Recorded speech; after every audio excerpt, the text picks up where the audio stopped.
स्वागत है। पिछला दिन हम बताए थे अमाशय में भोजन का पाचन कैसे होता है। उसके बाद हम बताए थे कि अमाशय के बाद भोजन छोटी आंत में प्रवेश करता है। छोटी आंत में यहाँ से भोजन जब जाता है तो आंत का 3 भाग होता है। छोटी आंत में 3 भाग होते हैं, जिसको हम लोग कहते हैं, सबसे जो पहला भाग है यहाँ सी आकार का ये नली हो जाता है, ये अंग्रेजी के सी अक्षर जैसा, इस नली को कहते हैं छोटी आंत को पक्वाशय। ये पहला भाग होता है। पक्वाशय जो है या ग्रहणी उसको कहते हैं, ये छोटी आंत का पहला भाग है। इसके बाद मध्य भाग को कहते हैं जेजुनम। मध्य भाग जो है उसमें उसका नाम है जेजुनम, और नीचे का भाग जो होता है छोटी आंत का उसका नाम है इलियम। इलियम जो होता है ये सबसे लंबा भाग है छोटी आंत का। पूरी छोटी आंत की लंबाई लगभग 6 मीटर की होती है। छोटी आंत की कुल लंबाई लगभग 6 मीटर की होती है। जब अमाशय से भोजन छोटी आंत में प्रवेश करता है तो यहाँ पर भोजन जो था हाइड्रोक्लोरिक अम्ल के कारण अम्लीय हो गया था, लेकिन छोटी आंत में प्रवेश करने पर यह छोटी आंत में भोजन का पाचन जो होता है अम्लीय माध्यम में नहीं होता है। छोटी आंत में जब ही भोजन प्रवेश करता है तो यह छोटी आंत का ऐसा गुण है कि वह अम्लीय भोजन को नहीं पचाता है। उसके लिए भोजन को क्षारीय होना जरूरी है। तो क्षारीय भोजन बनाने के लिए, अम्ल से क्षारीय करने के लिए डिओडेनम में, ग्रहणी में 2 प्रकार के हार्मोन निकलते हैं। डिओडेनम से 2 प्रकार के हार्मोन निकलते हैं। एक हार्मोन अग्न्याशय को उत्तेजित करता है, जबकि दूसरा हार्मोन यहाँ से पीत की थैली को, जिसको पित्ताशय कहते हैं, पीत की थैली को उत्तेजित करता है पीत निकालने के लिए। पीत जो होता है वह हल्का पीला रंग का द्रव होता है, क्षारीय द्रव, जिसका पीएच मान 7.7 होता है। पीत का पीएच मान 7.7 होता है। वह भोजन में मिल करके और भोजन को क्षारीय बनाता है। इसके बाद जब भोजन क्षारीय हो जाता है तो पीत का और काम है, यह भोजन के वसा का पाचन करता है, जिसको हम लोग कहते हैं पायसीकरण। पायसीकरण का मतलब कि भोजन के वसा को छोटे छोटे टुकड़ों में तोड़ना। भोजन के वसा को छोटे छोटे टुकड़ों में तोड़ना पायसीकरण कहलाता है, या उसी का अंग्रेजी में नाम इमल्सिफिकेशन करते हैं। उसके बाद अग्न्याशय से 3 प्रकार के एंजाइम निकलते हैं, जो भोजन में मिल करके और भोजन के प्रोटीन का पाचन करता है। पीत की थैली जो होता है उसको, पीत की थैली जो होता है ये छोटी आंत के डिओडेनम से जुड़ा होता है। ये एक क्षारीय द्रव होता है जिसका पीएच मान कितना 7.7 होता है। यह भोजन को क्षारीय बनाता है। पीत एंजाइम न होते हुए भी भोजन के पाचन का काम करता है। एंजाइम न होते हुए भी यह भोजन के पाचन का काम करता है। यह डिओडेनम से 2 प्रकार के हार्मोन निकलते हैं। एक हार्मोन का नाम है कोलेसिस्टोकाइनिन। कोलेसिस्टोकाइनिन जो हार्मोन होता है यह पीत की थैली को उत्तेजित करता है निकलने के लिए। जब ही भोजन जो होता है अमाशय से छोटी आंत में पहुंचता है तो कोलेसिस्टोकाइनिन जो है यह डिओडेनम से स्रावित होना शुरू होता है और भोजन को क्षारीय बनाने के लिए पीत की थैली को उत्तेजित करता है, जल्दी से निकालो। अब इसके बाद एक हार्मोन और निकलता है जिसका नाम है सिक्रेटिन हार्मोन। उस हार्मोन का नाम है सिक्रेटिन हार्मोन, जो ग्रहणी से ही निकलता है, डिओडेनम से निकलता है, जो अमाशय को उत्तेजित करता है। ये अग्न्याशय को उत्तेजित करता है। अग्न्याशय में 3 प्रकार के हार्मोन एंजाइम बनते हैं। उसका नाम है लाइपेज, एमाइलेज और ट्रिप्सिन।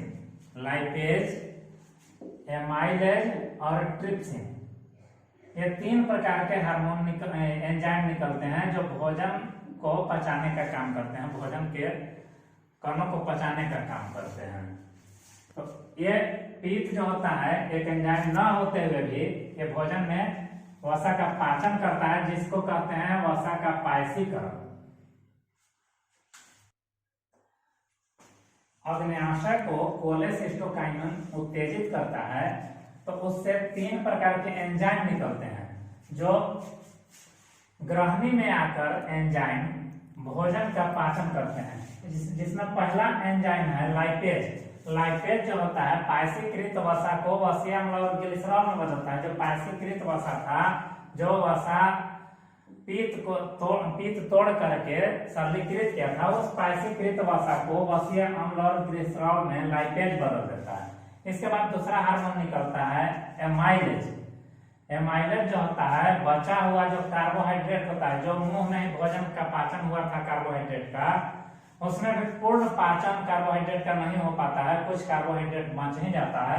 उस कार्बोहाइड्रेट का, शर्करा का पाचन फिर डिवोडेनम में होता है, ग्रहणी में होता है, जिसमें फिर से वह शर्करा जो बच जाता है वह माल्टोज में बदल जाता है। अगला है ट्रिप्सिन।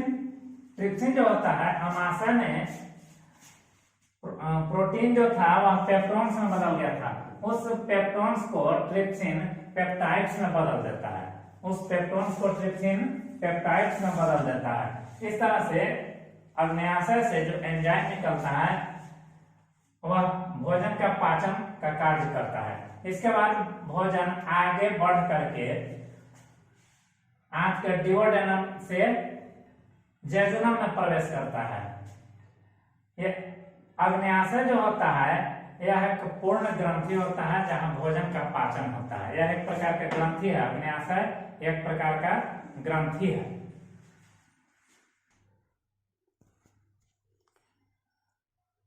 अग्न्याशय जो होता है इसको सिक्रेटिन नामक हार्मोन जो है वह उत्तेजित करता है। सिक्रेटिन नामक हार्मोन डिवोडेनम से निकलता है। इस डिवोडेनम से सिक्रेटिन नामक हार्मोन निकलता है जो अग्न्याशय को उत्तेजित करता है, और कोलेसिस्टोकाइनिन जो होता है वह पीत की थैली को उत्तेजित करता है। इसके बाद भोजन जो होता है वह आगे बढ़ता है, इलियम में जाता है।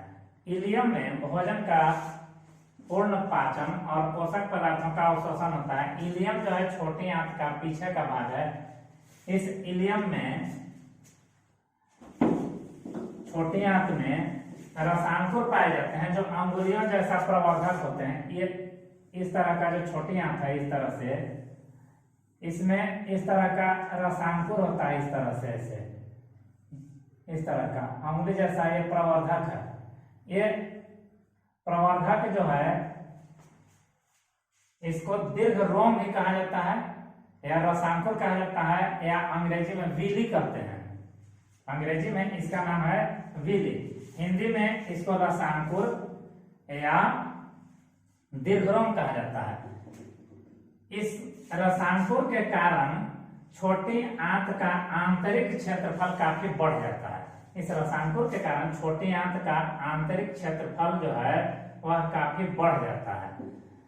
इस रसायनकुर के कारण जो भोजन के पोषक पदार्थ होते हैं छोटी आंत में अवशोषित होते हैं और सीधे रक्त में मिला दिया जाता है। यह भोजन के जो पोषक पदार्थ हैं रसायनकुर उसको अवशोषित करता है और सीधे रक्त में मिला देता है। यह रक्त पूरे शरीर में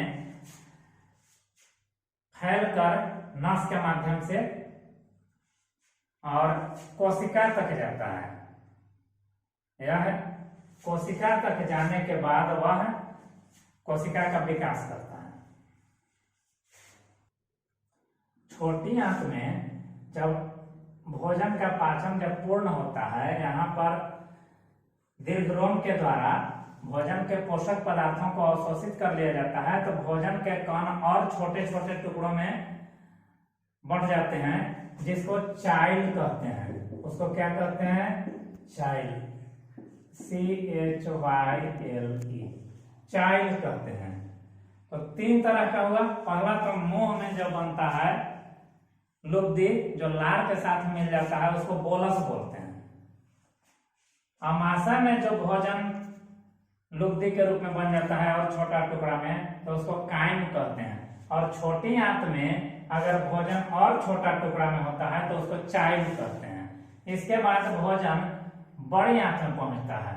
बड़ी आंत यहाँ से शुरू होता है, इस नली को कहते हैं बड़ी आंत। इस शाकाहारी जीवों में हम बताए थे कि छोटी आंत की लंबाई ज्यादा होती है जबकि बड़ी आंत की लंबाई कम होती है। यहाँ मनुष्यों में जब छोटी आंत से भोजन बड़ी आंत में जाता है तो उस स्थान पर जहां पर छोटी आंत और बड़ी आंत मिलते हैं तो वहां एक पतली नली होती है जिसका नाम है सीकम। उसका नाम है सीकम। यहाँ पर एक छोटा सा अवशेषीय अंग है जिसका नाम है अपेंडिक्स। इसका नाम है अपेंडिक्स। इसका कोई काम नहीं है, शाकाहारी जीवों में होता है, मनुष्य में इसका कोई काम नहीं है। लेकिन कभी कभी किसी मनुष्य में यह अपेंडिक्स मोटा होना शुरू होता है। छोटा ही रहता है लेकिन ये जब मोटा होना शुरू होता है तो पेट में दाहिना तरफ दर्द होना शुरू होता है। यह अपेंडिक्स है। कभी कभी ये फट भी जाता है तो डॉक्टर इसको काट करके निकाल देता है ऐसे, लेकिन अभी कभी कभी फट भी जाता है तो व्यक्ति की मृत्यु भी हो सकती है। इसलिए कभी भी ऑपरेशन अगर डॉक्टर करता है तो इसको काट करके निकाल ही देता है। यहाँ से बड़ी आंत में भोजन जब पहुंचता है तो बड़ी आंत में भोजन का पाचन नहीं होता है बल्कि उसमें जो जल होता है उसका अवशोषण होता है। हम बताए थे कि 3 ही पदार्थ का पाचन मनुष्य के शरीर में होता है, कार्बोहाइड्रेट, प्रोटीन और वसा का, जबकि विटामिन, खनिज लवण और जल का केवल अवशोषण होता है क्योंकि वो छोटे छोटे टुकड़े में पहले ही रहते हैं। तो छोटा टुकड़ा का केवल अवशोषण किया जाता है।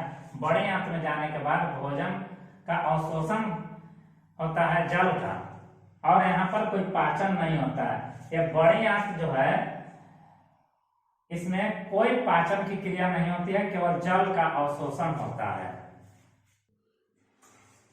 बड़ी आंत जो होता है, यहाँ जब भोजन जाता है तो बड़ी आंत को 2 भागों में हम लोग बांटते हैं।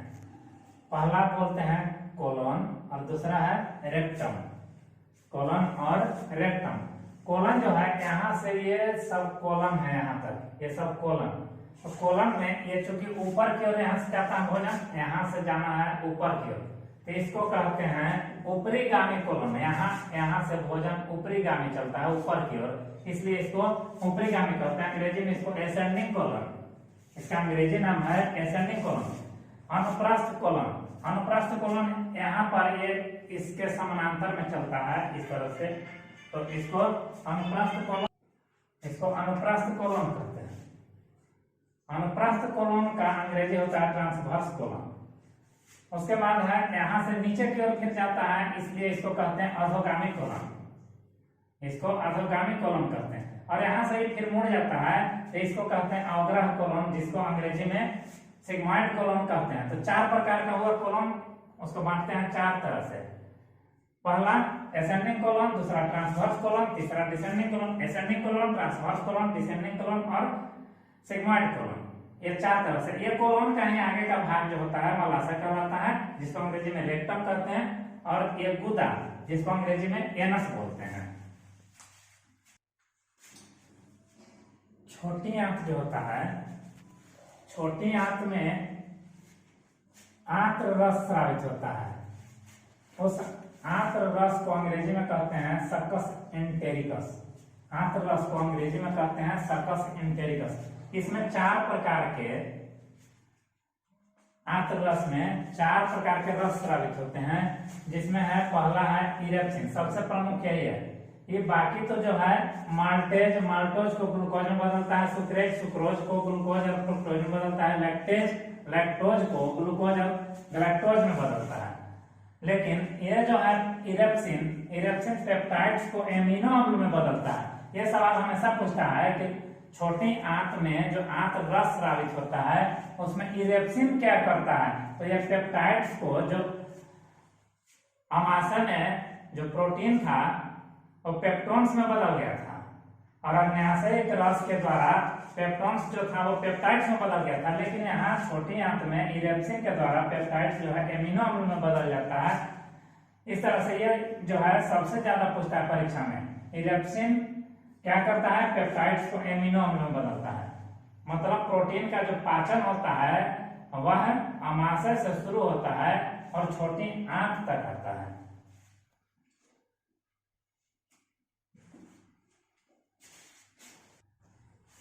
और बड़ी आंत में जब भोजन में उपस्थित द्रव पदार्थ या जल का जब अवशोषण हो जाता है तो जो शेष पदार्थ बनते हैं वह मलाशय में जमा होकर के मल द्वार के द्वारा बाहर निकल जाते हैं। इस प्रकार भोजन के पाचन की क्रिया पूर्ण हो जाती है।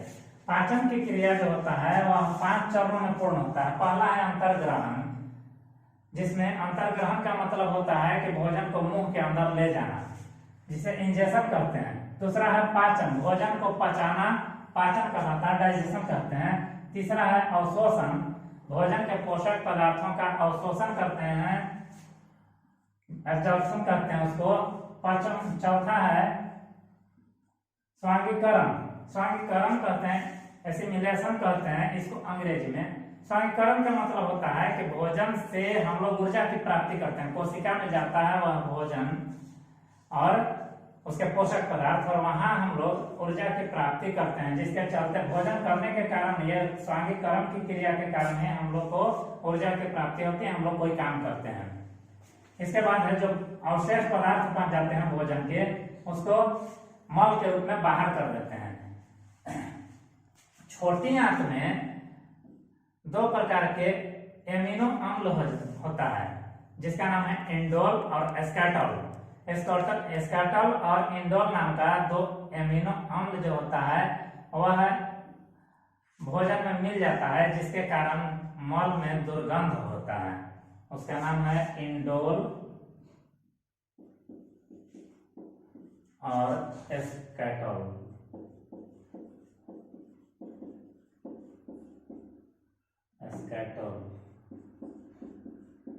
ये दोनों एमिनो अम्ल है जो भोजन में मिल करके,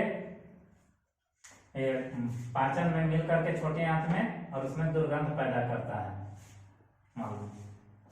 इसके बाद अब है भोजन जो होता है, पाचन होता है, तो पाचन की क्रिया तो पूर्ण हो गई है। अब यहाँ 3 चीज हम बताए। भोजन जब मुंह में लुगदी के रूप में बनता है तो उसका नाम बोलस, अमाशय में बनता है तो उसका नाम काइन, और जब छोटी आंत में वह और सूक्ष्म टुकड़ा हो जाता है तो उसका नाम चाय। ये परीक्षा में आता है हमेशा। अब इसके बाद भोजन का पाचन पूर्ण होता है। और आज के वीडियो में बस इतना ही। आप चैनल को लाइक और सब्सक्राइब करें, ज़्यादा से ज़्यादा शेयर करें। Thank you.